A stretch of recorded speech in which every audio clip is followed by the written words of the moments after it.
ओम अज्ञानतिमिरन्धस्य ज्ञानञ्जनशलाखया चक्षुरुन्मीलितं येन तस्मै श्रीगुरुवे नमः। नमो ओम विष्णुपादाय कृष्णप्रेष्ठाय भूतले श्रीमते भक्तिवेदांत स्वामिन् इति नामिने। नमस्ते सरस्वते देवे गौरवाणी प्रचारिणे निर्विशेषा शून्यवादी पाश्चात्यदेशतारिणे। जय श्री कृष्ण चैतन्य प्रभु नित्यानंद श्री अद्वैत गदाधर श्रीवासदि गौरभक्तवृंद। हरे कृष्णा कृष्ण कृष्णा हरे हरे, हरे राम राम राम हरे हरे। हरे कृष्णा।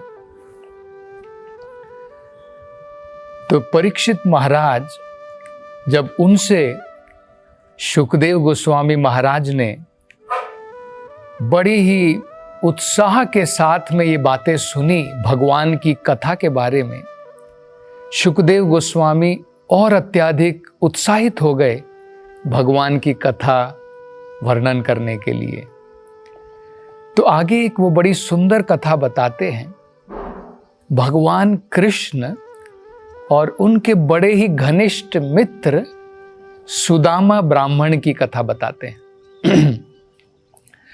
तो एक उनके मित्र थे, भगवान कृष्ण के अत्यंत घनिष्ठ मित्र थे, उनका नाम था सुदामा ब्राह्मण। ये जो है बड़े ही सरल भगवान के भक्त थे। उनके अंदर में अनेकों महान गुण सुदामा जी के अंदर में प्रस्तुत थे।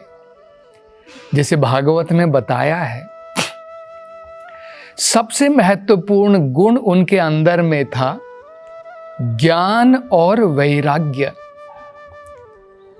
ये आध्यात्मिक जीवन में अगर कोई व्यक्ति प्रगति करता है, ज्ञान और वैराग्य अत्यंत आवश्यक है।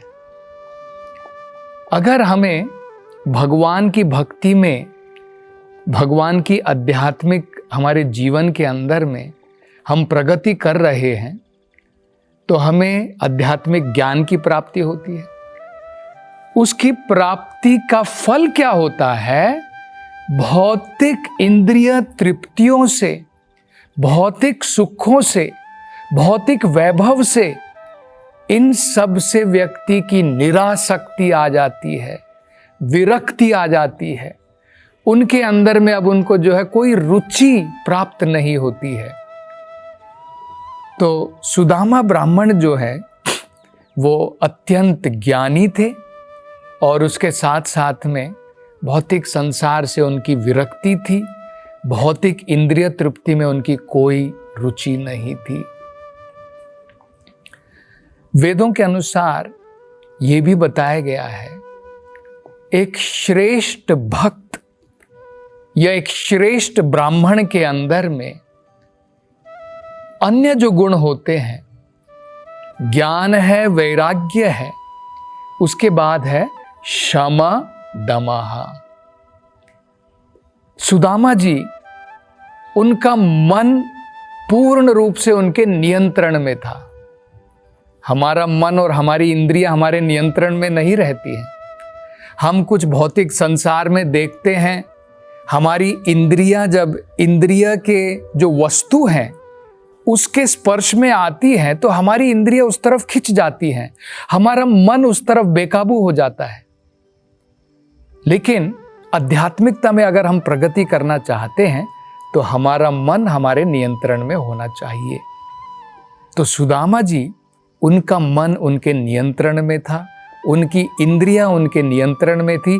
और इसके कारण क्या होता है, व्यक्ति जो है अत्यंत शांति की प्राप्ति करता है। हम कहते हैं ना, हमें मन की शांति नहीं है। हमें मन की शांति क्यों नहीं है? क्योंकि हमारे मन के अंदर में अनेकों प्रकार की भौतिक इच्छाएं, हम उनको पूर्ण करना चाहते हैं, उसके कारण मन की शांति नहीं है। तो यहाँ पर क्योंकि सुदामा जो उनको भौतिक इन प्रकार की चीज़ों से निरासक्ति है, विरक्ति है, इन चीज़ों में कोई रुचि नहीं है, और उनकी इंद्रियां और उनका मन उनके काबू में है, नियंत्रण में है, इसलिए वो अत्यंत शांत थे। आगे भागवतम में कहा है, ज्ञान का मतलब क्या होता है? ये तो हमें भगवत गीता से भी पता है। अगर हम कहते हैं कि सुदामा ब्राह्मण जो थे अत्यंत ज्ञानवान थे, अगर हम किसी को कहें कि ये व्यक्ति बहुत ज्ञानी है, उसका मतलब क्या होता है? भगवत गीता में भगवान कहते हैं, बहुनाम जन्मनाम अन्ते ज्ञानवान मम प्रपद्यन्ते वासुदेवम सर्वमिति स महात्मा सुदुर्लभः। बहुत जीवनों तक ज्ञान अर्जित करने के पश्चात व्यक्ति की समझ में आता है वासुदेवम सर्वमिति, भगवान वासुदेव, भगवान कृष्ण ही सब कुछ हैं। तब वो क्या करता है? भगवान की शरण लेता है, उनकी शरण को ग्रहण करता है। मतलब अगर सरल शब्दों में कहें, वो भगवान की भक्ति करता है। क्योंकि व्यक्ति की जब इंद्रियां काबू में होती हैं, उसका मन और इंद्रियां जब बिल्कुल साफ हो जाती है, शुद्ध हो जाती है, तो इन्हीं इंद्रियों के द्वारा वो भगवान की सेवा करता है, उनकी सेवा में उनको लगाता है। तो ये जो है अत्यंत उत्तम लक्षण सुदामा ब्राह्मण के अंदर में थे। और भागवत में कहा है, सुदामा ब्राह्मण जो हैं इतने सरल व्यक्ति थे, उनको भगवान की, जो भगवान ने उनको अपने जीवन में उनके कर्म के अनुसार उन्हें प्रदान किया, वो उसमें संतुष्ट थे। अत्याधिक घोर परिश्रम करके धन दौलत अर्जित करना, ये जो है उनकी इसमें कोई भी इच्छा नहीं थी, कोई उसके अंदर में उनकी रुचि नहीं थी। ऐसा क्यों है?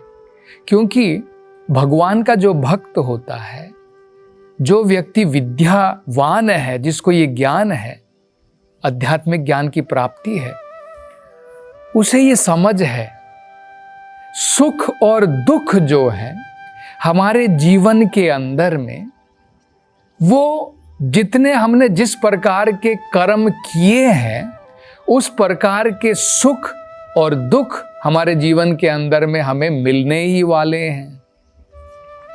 अंग्रेजी में जिसे कहते हैं, ये हमारी डेस्टिनी है। मतलब जो सुख हमें प्राप्त होने वाले हैं वो तो आएंगे ही, और जो दुख भी हमें प्राप्त होने वाले हैं वो भी आएंगे ही। तो उससे क्या होता है, ये हम लोग एक उदाहरण के तौर पर भी देख सकते हैं। जब हम कहीं पर जाते हैं, जैसे हम मंदिरों में जाते हैं, या फिर हम किसी बड़े जो व्यक्ति हाथ देखता है, हमारे होरोस्कोप को देखता है, उन व्यक्तियों के पास में जब हम जाते हैं, तो हम किस लिए जाते हैं? हमारे दुखों का निवारण करने के लिए जाते हैं।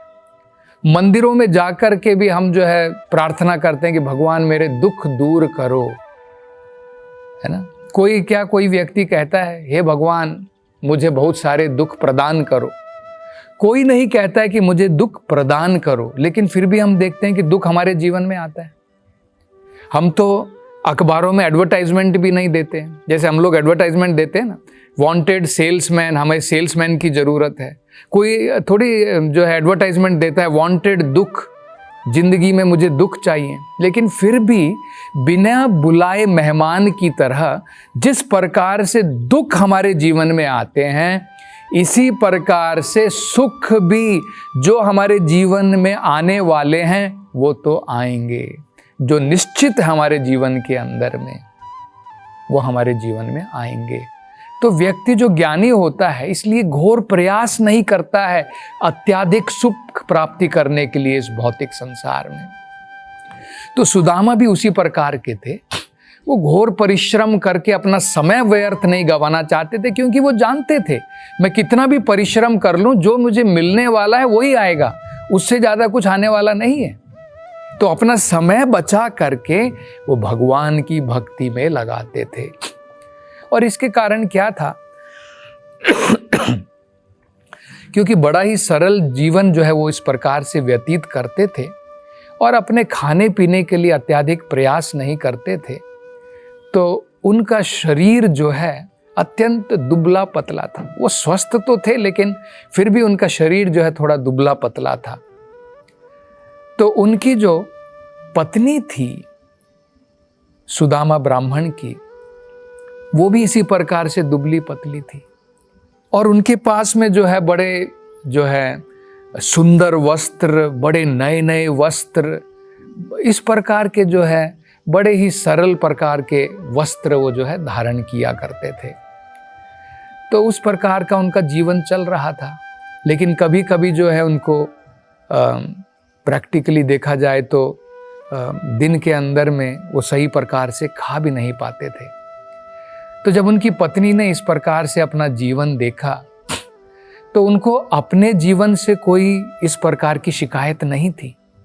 वो तो अपने पति के साथ में जिस प्रकार का जीवन चल रहा था उसके साथ में वो संतुष्ट थी, लेकिन फिर भी अपने पति के बारे में सोचती थी, सुदामा ब्राह्मण के बारे में सोचती थी कि किस प्रकार का हम जो है गरीबी के अंदर में जीवन व्यतीत कर रहे हैं। तो उन्होंने अपने पति से एक दिन बुला करके उनसे आग्रह किया, उनसे निवेदन किया। उन्होंने कहा, हे स्वामी, मुझे ज्ञात है कि तुम्हारे बड़े ही घनिष्ठ सुहृद मित्र भगवान कृष्ण हैं। और भगवान कृष्ण कौन है? भगवान कृष्ण स्वयं लक्ष्मीपति हैं। तो हमारे घर के अंदर में तो दरिद्रता है और भगवान कृष्ण जो तुम्हारे घनिष्ठ मित्र हैं वो कौन है? वो स्वयं लक्ष्मी के पति है, लक्ष्मीपति है। और मैंने ये भी सुना है कि भगवान कृष्ण जो है भक्त वत्सल है, अपने भक्तों के ऊपर बड़ा उपकार करते हैं। जो भी व्यक्ति उनकी शरण में जाता है, जो भी उनकी शरण में है, उनके भक्तों को जो है किसी भी चीज़ों की कोई कमी नहीं होती है। हमेशा अपने भक्तों की ज़रूरतों को भगवान स्वयं पूरा करते हैं। मैंने ये भी सुना है। और तुम तो भगवान के सर्वश्रेष्ठ भक्त हो। और आगे वो कहती हैं कि मैं ये भी समझती हूँ कि भगवान जो हैं, जो श्रेष्ठ ब्राह्मण होते हैं, जिनके अंदर में ब्राह्मणों की योग्यता है, भगवान जो हैं उनके पालक भी हैं। जैसे हमने स्वयं सुना है, वेदों के अंदर में बताया गया है, नमो ब्रह्मण्याय देवाय गो ब्राह्मण हिताय च। भगवान जो है गोमाता और योग्यता वाले ब्राह्मण जो होते हैं, भगवान जो है उनके हितकारी हैं, उनके कल्याणकारी हैं, उनके हित में भगवान कार्य करते हैं। तो कहती हैं कि भगवान जो है लक्ष्मीपति हैं, भगवान जो श्रेष्ठ ब्राह्मण है, तुम्हारे अंदर में सारे ब्राह्मणों की योग्यताएं हैं, तो भगवान जो उनका पालन करते हैं, उनके हितैषी हैं, उनको जो ज़रूरतों की, जो जिन चीज़ों की ज़रूरत है उनको प्रदान करते हैं भगवान। और तुम भगवान के भक्त हो, उनकी शरण में हो, तो भगवान जो है जरूर तुम्हें प्राप्त करेंगे, तुम्हें प्रदान करेंगे अगर तुम भगवान के पास में जाओगे। जब भगवान देखेंगे कि तुम्हारी इस प्रकार की दरिद्र परिस्थिति में तुम हो, तो भगवान अपनी तरफ से जरूर तुम्हारे जो है भलाई के लिए तुम्हें कुछ प्रदान करेंगे। तो ऐसा सुनने के पश्चात में सुदामा ब्राह्मण जो हैं, उनका तो मन नहीं था, वो संतुष्ट थे अपने जीवन में, जो मेरे पास में है भगवान मैं संतुष्ट हूँ। लेकिन उनकी पत्नी उनसे बार बार आग्रह कर रही है कि तुम जा कर के अपने मित्र से मिलो। और तो उन्होंने सोचा कि ठीक है, मैं जाता हूँ, वहाँ पर जाकर के भगवान से कुछ मांगूंगा नहीं, लेकिन ये एक अवसर है, अपने पुराने मित्र भगवान कृष्ण, उनके मैं दर्शन कर सकूंगा, उनके पावन पवित्र दर्शन मैं पा सकूंगा। ऐसा सोच करके सुदामा ब्राह्मण ने सोचा कि मैं जा कर के जो है द्वारका की तरफ जाऊंगा। तो उनकी पत्नी ने बताया कि मैंने ये भी सुना है कि भगवान कृष्ण जो है सदैव द्वारका के अंदर में रहते हैं। जब कभी बहुत अनिवार्य कार्य मात्र होता है वो द्वारका छोड़ करके जाते हैं, अन्यथा भगवान द्वारका में ही रहते हैं।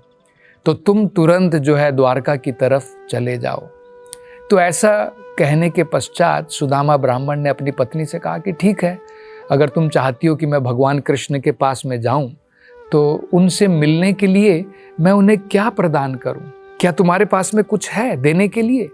तो उनकी पत्नी जो है इधर उधर से थोड़ी भिक्षा मांग करके लाई, और जो भगवान के लिए जो है चिवड़ा जिसे कहते हैं, जो चावल को सुखा करके बनाया जाता है, वो बांध करके उन्होंने जो है उनके जो रुमाल के अंदर में, उनको एक कपड़े के अंदर में बांध करके सुदामा ब्राह्मण को जो है वो प्रदान कर दिया।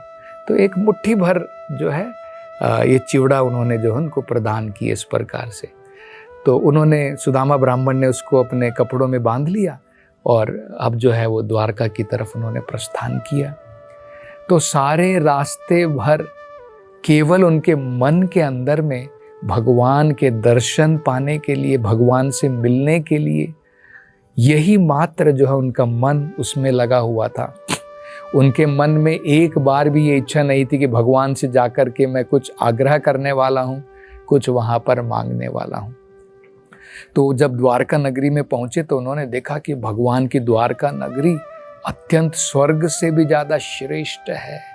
भगवान की द्वारका नगरी का वैभव, उसके ऐश्वर्य को देख करके अत्यंत प्रसन्न हो गए सुदामा।